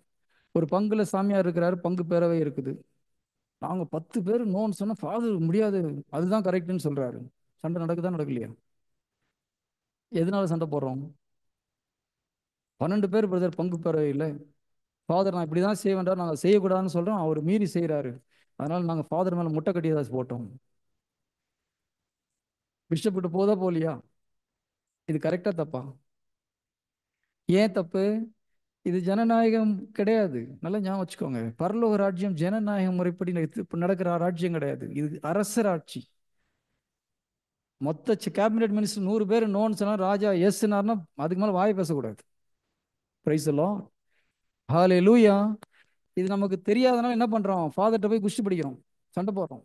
இந்த ஃபாதர் இப்படி செஞ்ச தப்பு, நம்மளுக்கு ரைட்ஸே கிடையாது. You have no right to question him. Church ஆக்டிவிட்டீஸ்ல சர்ச்சுக்குள்ள ஃபாதரை எதிர்த்து பேசினா அடியும் நிச்சயம் 100%. ஏன்னா பரலோக ராஜ்யத்துடைய அதான் சொல்றேன், பரலோக ராஜ்யத்துல சட்டத்திட்டம் தெரியாம இருக்கிறதுனால நிறைய பேர் போய் சண்டை போடுறாங்க, சாபத்தை வாங்கி கட்டிக்கிறாங்க. உங்க வீட்டில் பண்றது ஓகே. சர்ச் ஆக்டிவிட்டீஸ் ஃபாதருடைய கண்ட்ரோல் கீழே வர்றதுல அவரை கொஸ்டின் கேட்கறது ஒரு அதிகாரமே கிடையாது. ரோமர் 4வது அதிகாரம்னு நினைக்கிறேன். டக்குனு வசனம் இருக்கு. அதாவது அந்த வசனம் இப்படி சொல்லும், மற்றவரின் வேலையாளை கேள்வி கேட்க நீ யார்? இப்போ ஒரு ஃபாதரை கேள்வி கேட்டா ஆண்டவர் என்ன கேட்பார் அவங்ககிட்ட வந்துட்டு? மற்றவரின் வேலையாளை கேள்வி கேட்க நீ யார்? இப்படிதான் கேட்பாரு. அவர் பண்ணது கரெக்டா தப்பான்னு கேட்க போறதே கிடையாது. நல்லா ஞாபகம் வச்சுக்கோங்க. நிறைய பேர் யாருக்காவது ஃபாதர் மேல சிஸ்டர் மேல குறை இருந்ததுன்னா ஜீசஸ் போய் உங்க கஷ்டத்தை சொல்லுங்க, தப்பு கிடையாது. ஆனா வெளியில போய் குறை சொன்னீங்கன்னா ஜீசஸ் என்ன கேட்பாரு உங்ககிட்ட வந்துட்டு? என் வேலையாளியை குறை சொல்ல நீ யார்? புரியுதா? இது என்ன நியாயம்? ரோமர் 8:33. தேங்க்யூ. 8:33 அப்படி.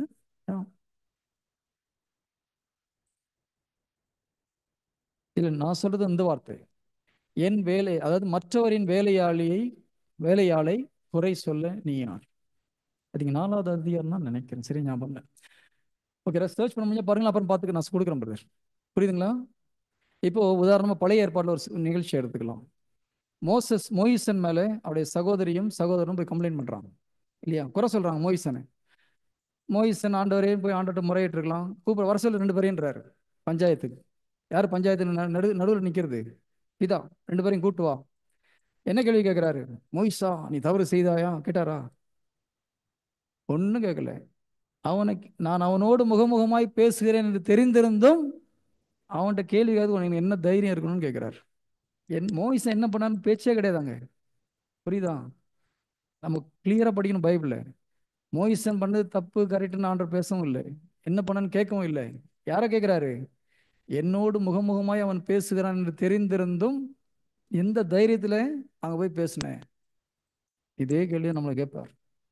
என்னுடைய வேலையாள் என்று தெரிந்திருந்தும் எந்த தைரியத்துல அங்க போய் சண்டை போடுறேன்? அவன் ஒழுங்கா வேலையை செய்யறானா இல்லையான்னு கேட்கறது முதலாளி. அந்த வசனம் அப்படிதான் இருக்கு. அந்த முதலாளியுடைய வேலை, அவன் ஒழுங்காக தான் வேலையை செய்வார், அவரை செய்ய வைப்பது அவருடைய வேலை. அங்க நம்மளுக்கு வேலையே கிடையாது நடுவில்.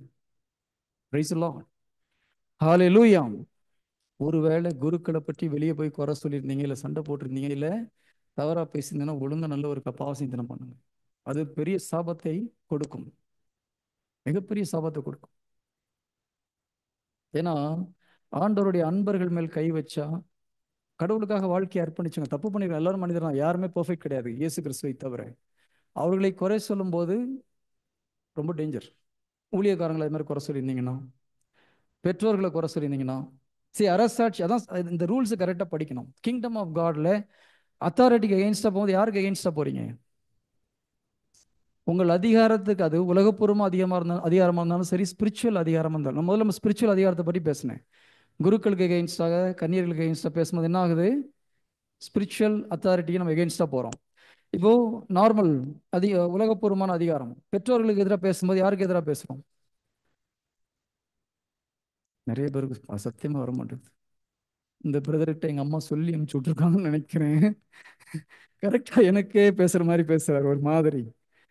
உங்கள் அம்மா யாருன்னு எனக்கு தெரியாது. நிறைய பேர் இப்போ தான் முதல்ல பார்க்குறேன். உங்கள் பேரண்ட்ஸ் நான் பார்த்ததே கிடையாது. ஆனால் இறை வார்த்தை இப்படி தான் சொல்லு இல்லையா? ரோமர் ரோமர் 14:4 ஒரு மாதிரி படிக்கிறது நல்லது அந்த வசனத்தை. ரோமர் 14:4. இன்னொரு வார்த்தை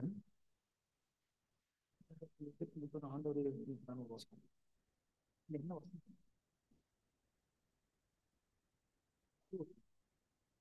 போட்டாங்களா? சர்ச் பண்ணுறேன். ஓகே, ரோமர் 14:4 யாராவது சொல்லுங்க, படிங்க பார்க்கலாம். பிறருடைய வேலையாளியை குற்றம் காண்பவன், பிறருடைய வேலையாளை குற்றம் கண்டுபிடிப்பதற்கு உங்களுக்கு என்ன உரிமை இருக்கிறது? அடுத்தது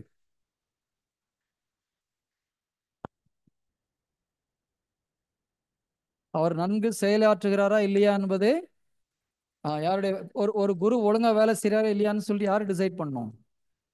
கடவுள் டிசைட் பண்ணணும். நமக்கு அந்த ரைட்ஸ் கிடையாது. இதுதான் தேவையில்லாத இடத்துல மூக்கு நுழைக்கிறதுன்னு சொல்லி, புரியுதா? அது நம்ம ஏரியாவே கிடையாது. தயவு செய்து செய்யாதீங்க. ஆனா இன்னொரு வசனம் இருக்குது, ரோமர் 3, அதிகாரத்தை எதிர்த்து நிற்பவன் ஆண்டவருடைய ஏற்பாட்டை எதிர்த்து நிற்கிறான் இருக்கு. ஆண்டவரையே எதிர்த்து நிற்கிறான் இருக்கு. அதிகாரம், உங்களுக்கு மேல இருக்கிற அதிகாரத்தை எதிர்த்து நிற்கும்போது நீங்க யாரை எதிர்த்து நிக்கிறீங்க? ஆண்டவரை எதிர்த்து நிக்கிறீங்க. அப்பாவுக்கு எதிராக பேசும்போது யாருக்கு எதிராக பேசுறீங்க? சத்தம் வர மாட்டேங்குது. என் வாயாலேயே கன்ஃபஸ் பண்ண, ஓப்பன் கன்ஃபெஷன் பண்ண வைக்கிறீங்களே பிரதர். எனக்கே சூனியம் வைக்கிறீங்க நீங்க என் வாயால. அப்பாவுக்கு எதிராக பேசும்போது யாருக்கு எதிராக பேசுறோம்? அம்மாவுக்கு எதிராக பேசும்போது லேடிஸ்லாம் அப்படியே கொஞ்சம் சைலண்டா இருக்கிறாங்க. இவ்வளவு நேரம் பேசினவங்களாம் வார்த்தை வெளியில வர மாட்டேங்குது. அம்மாவுக்கு எதிராக பேசினா யாருக்கு எதிராக பேசுறோம்? அப்பமும் கடவுளுக்கு எதிராக பேசுறோம். அதிகாரத்தை எதிர்த்து நிற்பவன் ஆண்டவரையே எதிர்த்து நிற்கிறான். Praise the Lord. ஹalleluya. அப்போ பிரைம் மினிஸ்டருக்கு எதிராக பேசினவங்க என்ன பிரதர், அங்க தொட்டு இங்க தொட்டு இங்கேயும் வந்துட்டீங்க நீங்க? சரி, நல்லா ஞாபகம் வச்சுக்கோங்க, எந்த ஒரு அதிகாரமும் கடவுளுடைய அனுமதி இல்லாம வர்றது கிடையாது. எல்லா அதிகாரமும் அவர் தான் அந்த வசனம் அப்படிதான் சொல்லுது, அவர் தான் ஏற்படுத்தினது. அப்போ நீங்க எலெக்ஷன் டைம்ல நீங்க என்ன வேணா டிஸ்கஸ் பண்ணிக்கலாம். அதிகாரத்துல ஒருத்தர் வந்த அப்புறம் ஆண்டவர் இந்த ஆள் இந்த இடத்துல வச்சிருக்காருன்னா அவருக்கு ஜபிக்கிறதா நம்முடைய வேலை தவிர இவரு சரியில்லை அவரு சரியில்லை அப்படின்னு சொல்றது நம்ம வேலை கிடையாது. சொல்லும் போது யாரை குறை சொல்றோம்? நிறைய கட்சி பார்ட்டி இருக்கிறீங்களோ அங்க? நான் எந்த கட்சியும் கிடையாது. மறைமுகமா இவர் மோடி இதை காசு கொடுத்து அனுப்பிச்சிருக்காரு நினைச்சிடாதீங்க. அது யார் உட்கார்ந்தாலும் சரி, அந்த அதிகாரம் கடவுள் கையிலிருந்து வருகிறது. அது பொலிட்டிக்கல் அதிகாரமா இருந்தாலும் சரி, சோசியல் அதிகாரமா இருந்தாலும் சரி, ஸ்பிரிச்சுவல் அத்தாரிட்டியா இருந்தாலும் சரி, எல்லா அதிகாரமும் கடவுளால் ஏற்படுத்தப்பட்டது. Praise lord. நிறைய பேருக்கு பிரைஸ் லார்ட் சொல்லவே பிடிக்கல. எங்க அப்பா மேல எனக்கு அப்படி வெறுப்பு, நீங்க என்னன்னா எல்லாம் அதிகம். எங்க அம்மா மேல அப்படி கோவம். அது தனியா ஒரு செஷன் வச்சு அதை சரி பண்ணலாம். ஆனா இப்போ தப்புன்றதை நம்புங்க, உண்மை. என்ன பிரதர், கை தூக்குனீங்களா? கை ரைஸ் பண்ண மாதிரி, சாரி. ஓகே. ஸோ பெற்றோருக்கு எதிராக, அப்போ வாத்தியாருக்கு எதிராக பேசலாமா? மொட்டைத்தலை சொட்டத்தலை பட்டப்பேர் வச்சாலும் தப்பு, புரியுதா? வாத்தியாரங்களுக்கு டீச்சருக்கெல்லாம் பட்டப்பேர் வச்சு கூப்பிட்டா யாருக்கு நீங்க பட்டப்பேர் வைக்கிறீங்க? குட். புரியுதா? எல்லா அதிகாரமும் கடவுள் கையிலிருந்து வருது. அதிகாரத்தை எதிர்த்து நிற்பவன் ஆண்டவரின் ஏற்பாட்டையே எதிர்த்து நிற்கிறான். Praise the Lord. 13:2, ரோமர் 13:2. நம்ம எடுத்த டாபிக்கே பேசல, அதனால வசனம் எல்லாம் கொஞ்சம் இதாகுது. ரோமர் 13:2 யாராவது படிங்க பார்க்கலாம். ஆகையால் அதிகாரத்தை எதிர்த்து நிற்போர் கடவுளின் ஏற்பாட்டையே எதிர்த்து நிற்கின்றனர். அவ்வாறு எதிர்ப்பவர்கள் தங்களுக்கு தண்டனை தீர்ப்பை தாங்களே வருவித்துக் கொள்கிறார்கள். தமிழ்ல ஒரு பழமொழி சொல்லுவாங்க, சொந்த காசுல. நான் சொல்ல, நீங்க தான் சொன்னீங்க.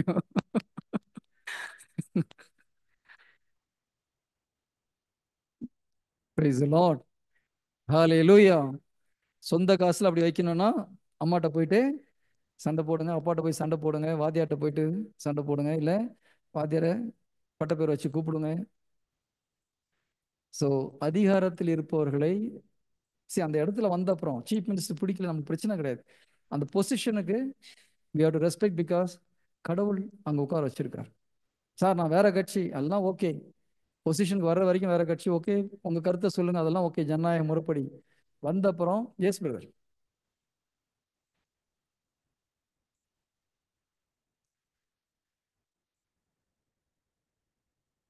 ஆமா, தப்பு தான் அது. கடவுளை திட்டமா? No no no.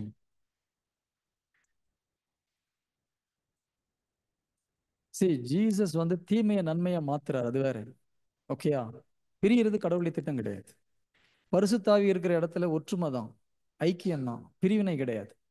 பிரிவினை சாத்தான் கொண்டு வந்தது. ஆனா அந்த பிரிவினையை கடவுள் நன்மையை பயன்படுத்துறார். பிரிந்து போன சபையும் நன்மைக்கு பயன்படுத்துறார், வல்லமையா பயன்படுத்துறார். அது அவருடைய கருணை, அவருடைய ஞானம். உட்காருங்க. ஓகேயா?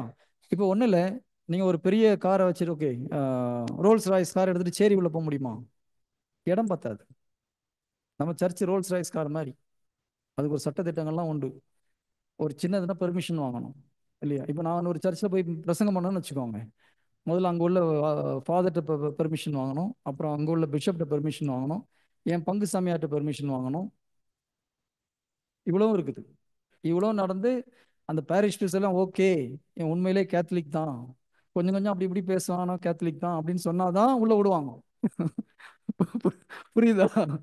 இல்லைன்னா பக்கத்தில் கூட சேர்க்க மாட்டாங்க. ஆனால் இதே பெந்தகோஸ்து சர்ச்சுனா ஒன்றும் கிடையாது. பிரதர் நாங்கள் ஒரு மெசேஜ் கொடுவோம், வாங்க வாங்க பிரதர், நோ ப்ராப்ளம். டிஃப்ரென்ஸ் புரியுதா? ஸோ நம்ம சர்ச் எடுத்துட்டு நீங்கள் சேரிலாம் போக முடியாது. இட் ஹாஸ் அதுக்குன்னு ஒரு ரூல்ஸ் அண்ட் ரெகுலேஷன். இது தப்பாக கரெக்டாலும் நம்ம சொல்ல முடியாது. அது அந்த சர்ச்சை ரன் பண்ணுறதுக்கு அப்படி ஒரு சட்டத்திட்டங்கள் தேவைப்படுது. அவ்வளோ பெரிய சர்ச், ஒருத்தர் ரெண்டு பேர் கிடையாது. ஓகேங்களா? ஆனால் நீங்கள் பட்டி தொட்டிலாம் போகிறதுக்கு அங்கங்கே எதுவும் இது கரெக்ட் நான் சொல்ல மாட்டேன், ஆனால் கடவுள் யூஸ் பண்ணுறாரு அவங்கள. Price the Lord. Yes sister. Colleagues கிடையாது. நோ நோ, உங்கள் மேலே அத்தாரிட்டி இருக்கிறவங்க. ஓகேங்களா? இப்போ அது ரொம்ப முக்கியம். ஆதாம படிச்சுட்டு முதல்ல ஒரு வேலையை செய்ய சொல்றார் ஆண்டவர். ஏவாளை படைக்கிறதுக்கு முன்னாலே என்ன வேலை அது? ஏவாளை படைக்கிறதுக்கு முன்னாலே ஒரு வேலை கொடுக்குறார். அது படைச்ச ஏவாளை படைச்ச அப்புறம் அதுக்கு முன்னால ஒரு வேலை கொடுக்குறார். ஆ எல்லாத்துக்கும் போய் பேர் வைக்க சொல்றார். எல்லாத்துக்கும் கனெக்ஷன் உண்டு. முதல்ல என்ன சொல்றாரு? எல்லாத்தையும் நீ ஆட்சி செய். அப்புறம் போயிட்டு ஆதாம சொல்றாரு தான் படைத்த அனைத்துக்கும் போய் பேர் வைப்பான்னு சொல்லி பார்க்குறாரு. இவன் ஒழுங்கா பேர் வைக்கிறானான்னு பார்க்குறாரு. எல்லாம் பண்ணி முடிச்சவரும் சூப்பர். பிதா என்ன நினைச்சிருந்தாரோ அதெல்லாம் கரெக்டா அதே பேரை ஆதாம் பேர் வைக்கிறார். ஏன்? அவர் பிதா கூட எந்த பாவமும் செய்யாதனால பிதாவுடைய உள்ளத்துல என்ன இருக்குன்னு அவருக்கு தெரியுது. ஆதாமுக்கு இந்தந்த அனிமல், இந்தந்த பேர்ட்ஸ்க்கு இந்தந்த பேர் வைக்கணும்னு பிதா உள்ளத்தில் என்ன இருந்ததோ அதை அப்படியே கரெக்டா வச்சோன்னு பிதாவுக்கு ரொம்ப சந்தோஷம். ஏன் பேர் வைக்கிற வேலையை முதல்ல கொடுக்குறாரு தெரியுமா? யார் யாருக்கு பேர் வைக்கிறாங்களோ அவங்க அத்தாரிட்டிக்கல இவங்க வராங்க. புரியுதா? பேர் வைக்கிறது எவ்வளவு முக்கியம். அப்போ அத்தாரிட்டிக்கல ஒழுங்கா இருக்கணும்னா பிதா உள்ளத்துல என் பொண்ணுக்கு என்ன பேர் இருக்குன்னு ஆண்டோட்ட போய் கேட்கணும். அப்படி வச்சா அந்த பிள்ளை ஒழுங்கா நீங்க சொல்றதை கேட்கும். ஐயோ பிரதர் மறந்து போச்சு, இதெல்லாம் தெரியாத பிரதர், அந்த காலத்துல இதெல்லாம் சொல்லி கொடுக்கலாம், ஆண்டரே மன்னிச்சுக்கோங்கன்னா வந்து மன்னிச்சிடாரு, அது வேற விஷயம். ஓகேங்களா? ஆனால் ஒரு குழந்தைக்கு பேர் வைக்கிறதுக்கு மேலே என்ன பண்ணணும்? ஆண்டோட்ட போய் கேட்கணும். ஆண்டரே இந்த குழந்தைக்கு ஒரு பர்பஸ் வச்சிருக்கீங்க, ஒரு பிளான் வச்சிருக்கீங்க, இந்த பிளானை செஞ்சு முடிக்கிறதுக்கு என்ன பேர் வைக்கிறது நீங்க பிளான் வச்சிருக்கீங்கன்னு கேட்கும்போது அந்த பிளானை சொல்வார். நான் சொல்றது உங்களுக்கு கரெக்டா படுதா இல்லையா? பேர் வைக்கிறது அவ்வளவு முக்கியம். ஒரு சில ஆளுங்க என்ன பண்றாங்க, ரஜினிகாந்த் என்னென்னமோ நடிகர் பேரு ஸ்போர்ட்ஸ்மேன் பேர்லாம் வைக்கிறீங்க. இதா உள்ளத்துல அது இருக்கான்னு பார்க்கணும். ரொம்ப முக்கியம். ஏன்னா குழந்தையுடைய பேர் இப்போ பழைய ஏற்பாட்டில் நிறைய பேருடைய பேர் ஆண்டவர் மாத்துறாரு மாத்தலையே. அப்ரஹாம் பேரை மாத்துறார். அப்ராம் இருக்குது, அப்ரஹாம்னு மாத்துறார். அப்ரஹாம்னும் போது பல இனத்தவருக்கு தந்தை. என்ன அவருடைய பர்பஸ் என்னவோ அதுக்கு ஏற பேரை வைக்கிறார். பேதுருடைய பேரை மாத்துறார் இல்லையா? பாறைன்னு மாத்துறார், கேபாஸ். ஏசு கிறிஸ்துக்கு பேரை முதலே சொல்லிட்டாரா சொல்லலையா? யோவான் பேரை சொன்னாரா சொல்லலையா? பேர் வைக்கிறது முக்கியமா முக்கியம் இல்லையா? ரொம்ப முக்கியம். நீங்க நாளைக்கு எல்லாம் நிறைய பேர் திருமணம் ஆகாம இருக்கிறீங்க. கல்யாணம் பண்ண உடனே எங்க மாமனார் சொன்னாரு, வீட்டுக்காருக்கு பிடிச்சது, எங்க பேர் எஸ்ல தொடங்குது, அவர் பேர் ஒய்ல தொடங்கணும், எஸ் ஒய்ல நாங்க பேர் வைக்கிறோம். இதெல்லாம் உலகம் சொல்லி கொடுத்த பாடம். கடவுளுடைய உள்ளத்தில் என்ன பேர் இருக்குது அதை தெரிஞ்சு அதை வைக்கும் பொழுது அந்த குழந்தை எந்த நோக்கத்திற்காக கடவுள் உருவாக்கி இருக்கிறாரோ அதை செய்யறதுக்கு அது யூஸ்ஃபுல்லா இருக்கும். ஏன் தெரியுமா? நீங்க சொல்றது நடக்கும்னு பைபிள்ல இருக்குது. மார்க் 11:23 பார்த்தீங்கன்னா, மலையை பார்த்து பெயர்ந்து கடலில் போய் விழு என்று உள்ளத்தில் ஐயம் எதுவுமின்றி கூறினால் நீ சொன்னவாறு நடக்கும். இப்போ ஃபார் எக்ஸாம்பிள் பேதுரு, நீங்க ஒவ்வொரு முறையும் கேபாஸ் கேபாஸ்ன்னு கூப்பிட்டே இருக்குன்னு வச்சுக்கோங்க, திருச்சபைக்கு அவரு ராக்கு மாதிரி நிற்பார். ஏன்? நீங்க டிக்ளேர் பண்றீங்க, ஒவ்வொரு முறையும் நீங்க அறிக்கை செய்றீங்க இல்லையா? அப்ரஹாம் அப்ரஹாம் அப்ரஹாம் ஒரு ஊருக்கு போகும்போது கேட்பாங்க, உங்க பேர் என்னப்பா? அப்ரஹாம். முதல்ல அப்ரஹாம் இப்ப என்ன சொல்றாரு? நான் பல இனத்திற்கு தந்தை, நான் பல இனத்தவருக்கு தந்தை. என்ன அறிக்கை பண்றாரு? ஆண்டுடைய வாக்குத்தத்தத்தை அறிக்கை பண்றாரு. அது நடந்ததா நடக்கலையா? அப்ப பேர் முக்கியம். ஏன்னா நீங்க டிக்ளேர் பண்ணுவீங்க, நீங்க நம்பிக்கையோடு உங்க பேரை சொல்ல, எல்லாருமே என் பேர் இதுன்னு சொல்றது நம்பிக்கை ஒன்றும் பிரச்சனை கிடையாது. சொல்லும் போது அது நடக்கும், உங்க வாழ்க்கையில் அது நடக்கும். அப்ப நான் சொல்றது உங்களுக்கு பிடிச்சிருக்கா பிடிக்கலையா? யூஸ்ஃபுல்லா இருக்கா இல்லையா? ஒவ்வொரு விஷயமும் முக்கியம். பைபிளை வந்து நீங்கள் அதான் சொல்ல கற்க வேண்டும். Everything is important. So kingdom of காட்ல பேர் வைக்கிறது ரொம்ப முக்கியம். Praise the Lord. அதே போல் அத்தாரிட்டியை எதிர்த்து நிற்கக்கூடாது. 100 பேர் ஒரு விஷயத்த சொல்கிறோம். ஃபாதருக்கு அப்போ தான் ஒரு 28 வயசு 30 வயசு ஃபாதராக முதல்ல உங்கள் பங்கில் தான் போட்டிருக்காரு. உங்களுக்கு 70 வயசு. ஓ, ஒன்னே மாதிரி நான் 10 ஃபாதரை பார்த்துட்டேன், இன்னும் சொன்னா கேட்க மாட்டேங்கிறேன்னு பேசக்கூடாது. பேசினா உங்கள் குடும்பத்துக்கு சாபத்தை வாங்கி வச்சிருக்கீங்கன்னு அர்த்தம். சிலர் சொல்கிறாங்க, நான் 4 ஃபாதரை பார்த்துட்டேன், 5 ஃபாதரை பார்த்துட்டேன், இவர் நேற்று வந்து இவர் என்ன எப்படி பேசுகிறாரு. ஃபாதர்கிட்டையும் குறை ஏற்று பேசக்கூடாது, வெளியிலையும் போயிட்டு குறை சொல்லக்கூடாது. கடவுளுக்கு எதிராக நம்ம முணுமுணுக்கிறோம். Praise the Lord. Hallelujah, hallelujah. Okay, கண்களை மூடி ஒப்பு கொடுப்போமா? டைம் ஆச்சு. நாளைக்கு அப்படியே கண்டிப்பாங்க. கண்களை மூடி கல்வாரி சிலுவையில் தொங்குகிற இயேசு கிறிஸ்துவை நாம் கண்முன் கொண்டு வருவோம். தெரிந்தோ தெரியாமலோ நாம் செய்த பல பாவங்கள், இதுவரைக்கும் நம்ம பாவம்னு நினைக்காத காரியங்களை கடவுள் நமக்கு வெளிப்படுத்துகிறார். பெற்றோரை எதிர்த்து பேசுவது, அல்லது பெற்றோரை குறித்து மற்றவரிடம் குறை கூறுவது, நம்முடைய ஆசிரியர்களுக்கு கீழ்ப்படியாமல் செய்த காரியங்கள், அவர்களுக்கு கேலி கிண்டலுக்காக தவறான பெயர் வைத்து அழைத்தது, ஆவியான உங்களுக்கு என்னென்னலாம் கண்ணு முன்னால் கொண்டு வர அதெல்லாம் ஒப்பு கொடுங்க. பொலிட்டிக்கல் லீடர்ஸ், அவர்களை குறித்து நாம் குறை கூறிய தருணங்களுக்காக, குறிப்பாக ஆட்சியில் இருப்பவர்களை குறை கூறிய தருணங்களுக்காக மன்னிப்பு கேட்போம். அதே போல நம்முடைய ஆன்ம மேய்ப்பர்கள், குருக்கள், அருட்சகோதரிகள், பிஷப்ஸ், போப், திருச்சபை குறித்து குறை கூறிய தருணங்களுக்காக மன்னிப்பு கேட்போம். ஒருவேளை அந்த குருக்கள் செய்தது தவறாக இருக்கலாம், உங்கள் பெற்றோர்கள் செய்தது தவறாக இருக்கலாம், அரசியல் தலைவர்கள் செய்வது தவறாக இருக்கலாம். ஆனால் ஆண்டவர் நம்மகிட்ட சொல்றது, அவர்களை கேள்வி கேட்க நீ யார்? அவர்கள் என்னுடைய பணியாளர்கள். அவர்கள் சரியாக செய்கிறார்களா இல்லையா என்று கேள்வி கேட்பது என்னுடைய உரிமை. நம்முடைய வேலை அதிகாரத்தில் இருப்பவர்களுக்காக ஜெபிப்பது. நமக்கு துன்பம் கொடுத்தார்கள் என்றால் ஆண்டவரிடம் மன்றாடுவது, அவர்களுக்காக ஜெபிப்பது, அவர்களை மன்னிப்பது தான் நம்முடைய வேலை. அவர்களை குறை கூறுவதோ அவர்களுக்கு துன்பம் கொடுப்பதோ நம்முடைய வேலை கிடையாது. இல்லை ஏதாவது நம்ம செய்ததுன்னா ஆண்டவரிடம் மன்னிப்பு கேளுங்க. சைலண்டாக நான் கொஞ்சம் ஸ்டாப் பண்ணுறேன், ஒரு 2-3 minutes. Bring every one in to your mind. ஆவியானவர் யார் யாரெல்லாம் உங்கள் கண்ணில் காமிக்கிறாரோ, மனதில் கொடுக்குறாரோ, ஆண்டவர்கிட்ட ஒப்பு கொடுத்து மன்னிப்பு கேளுங்க.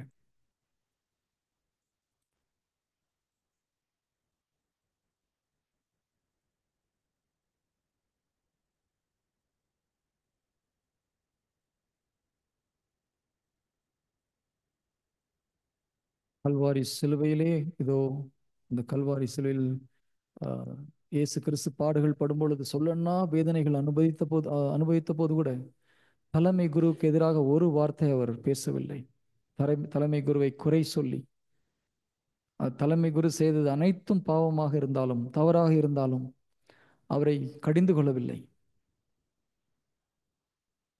பிலாத்து செய்தது மிகப்பெரிய தவறாக இருந்தாலும், ஒரு அதிகாரத்தில் இருந்த ஒரு மனிதன் நீதிக்கு தலை வணங்காமல் மக்களுக்கு பயந்த ஒரு கோழை உள்ளத்தினராக இருந்ததை பார்த்து ஆண்டவர் அங்க கண்டிக்கல, அமைதியாக நிற்கிறார். நான் உண்மைக்கு சான்று பகர வந்தேன். அந்த அந்த கம்பீரத்தை நினைச்சு பாருங்க. எந்த மாதிரி ஒரு குற்றுயிர் கொலையுயிராக பிலாத்து முன்னால் நிற்கும் பொழுது ஆண்டவர் கூறிய இந்த ஒரு வார்த்தை அவனை சீர்க்க வைத்தது. என் தந்தை நினைத்திருந்தால் இதோ வானக சேனைகள் இங்கு வந்திருப்பார்கள். நான் உண்மைக்கு சான்று பகர வந்தேன். அந்த ஒரு வார்த்தையில் அவன் வாழ்க்கை மாறி போகிறது. அவனுடைய உள்ளம் குத்தப்பட்டவனாக இயேசு கிறிஸ்துவை விடுவிக்க வேண்டும் என்று அவன் முயற்சி செய்கிறான். அப்படி ஒரு கீழ்ப்படிதல், சாகும் முறை கீழ்ப்படிதல். நம்ம எல்லாத்தையும் நம்ம மெடிடேட் பண்ணியிருப்போம். எல்லோர் முன்பாக இந்த உலகத்திற்கு பசும் புல்களினால் ஆடையை கொடுத்த தேவன் ஆடையை இழந்து நிற்கிற ஒரு நிகழ்ச்சி. நினைத்து பார்க்க முடியாத ஒரு கீழ்ப்படிதல். தந்தையுடைய வார்த்தைக்கு அப்படி ஒரு கீழ்ப்படிதல். கடவுள் காணிக்கையும் பலிகளையும் விரும்பவில்லை, நான் இரக்கத்தை விரும்புகிறேன், கீழ்ப்படிதலை விரும்புகிறேன் சொல்றார்.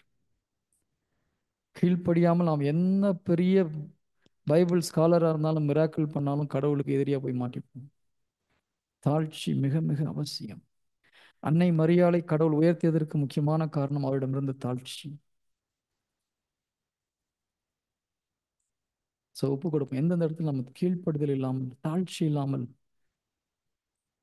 பேசியிருந்தாலும் செய்திருந்தாலும் கோபப்பட்டிருந்தாலும் ஆண்டவர் ஒப்பு கொடுப்போம்.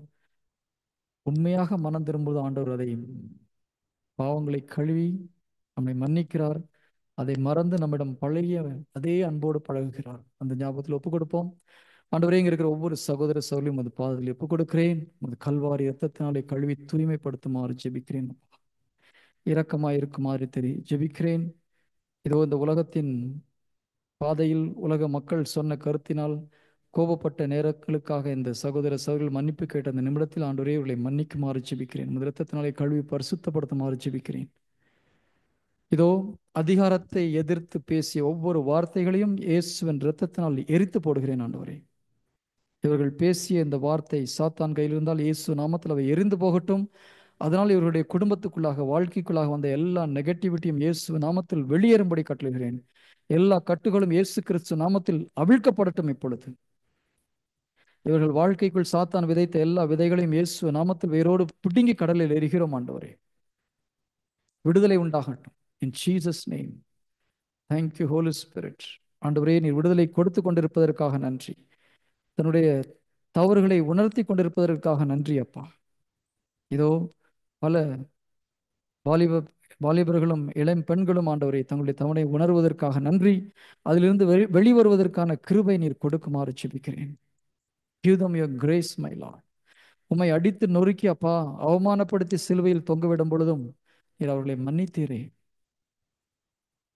ஆம், அவர்கள் நாங்கள் தவறு செய்த எங்களுடைய பாவங்களுக்காக நீர் நொறுக்கப்பட்டீர். எல்லாம் செய்திருந்த போதும் தந்தையே இவர்கள் செய்வது என்னதென்று அறியாமல் செய்கிறார்களை மன்னியும் என்று நீர் ஜெபித்த அந்த ஜெபத்தினால் கிடைத்த கிருபை இவர்கள் ஒவ்வொரு மேலும் என் மேலும் இறங்கி வருமாறு ஜெபிக்கிறேன். எதிரியை மன்னிக்கக்கூடிய அந்த கிருபை, தங்களை துன்பப்படுத்தியவர்களை மன்னிக்கக்கூடிய அந்த கிருபை சிலுவையிலிருந்து அப்பா இவர்கள் உள்ளத்திலும் என் உள்ளத்திலும் வழிந்தோடும்படி ஜெபிக்கிறேன். Thank you Jesus. மன்னிக்கக்கூடிய கிருபை நீர் கொடுப்பதற்காக நன்றி. அவர்கள் என்ன தவறு செய்திருந்தாலும் மன்னிக்கக்கூடிய கிருபையினால் நிரப்புவதற்கு நன்றி.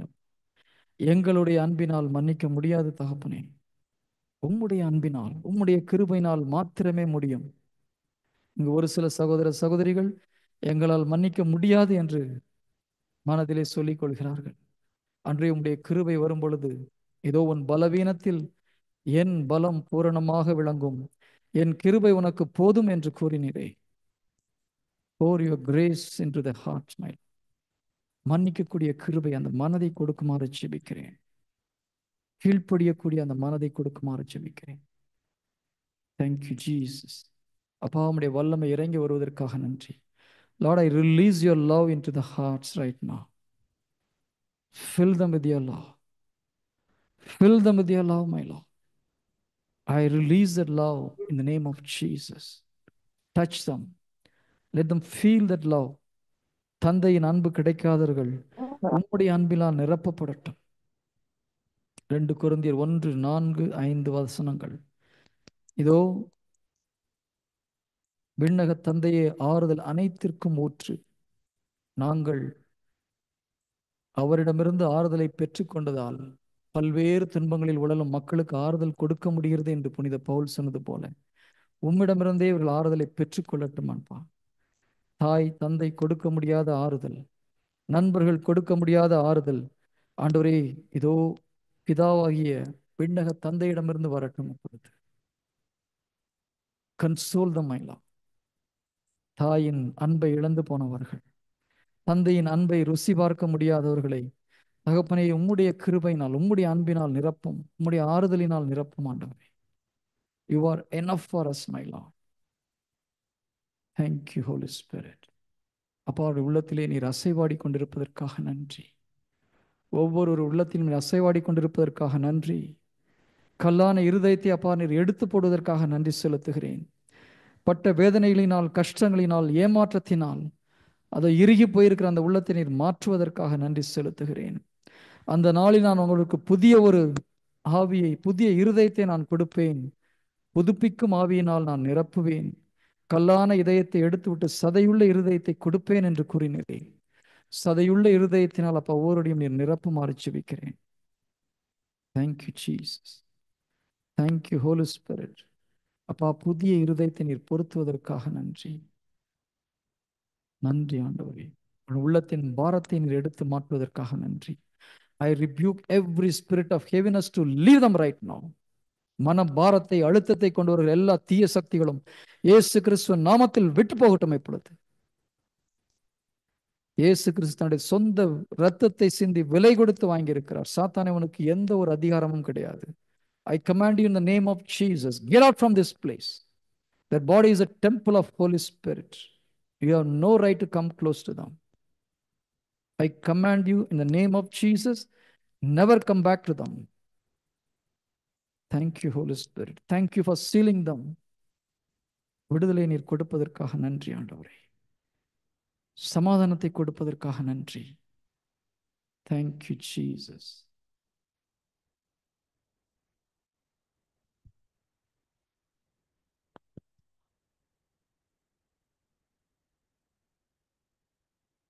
Amen. Praise the Lord. இறுதியாக நாம்